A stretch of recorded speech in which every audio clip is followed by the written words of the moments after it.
Dalam RPDPU di hadapan Lembaga Bantuan Hukum (LBH) dan Kontras, Senator Aceh Pakur Razi meminta pemerintah pusat memberikan kewenangan kepada Papua untuk mendirikan partai politik lokal sendiri.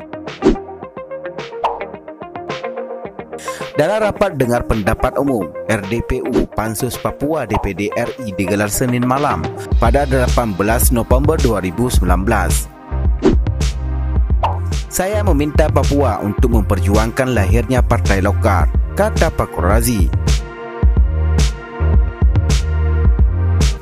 Partai politik lokal disebut dapat menjadi solusi memutus mata rantai politik transaksional yang dilakukan oknum-oknum pengurus partai nasional di tingkat pengurus pusat.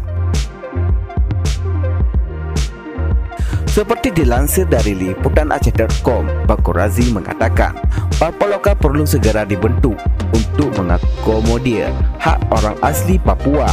Tak ada alasan pemerintah pusat tidak setuju karena ini amanat Undang-Undang Otsus.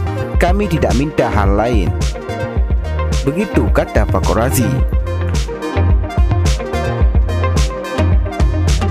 Pada awalnya aturan mengenai otonomi khusus Papua, khususnya pasal 28 ayat 1 adalah berkenaan dengan partai politik lokal di Papua dengan tujuan untuk memproteksi penduduk lokal di Papua agar selalu terwakili pada lembaga legislatif di daerah provinsi Papua. Demikian pesan dari Pakur Razi yang disampaikan melalui rilis via WA.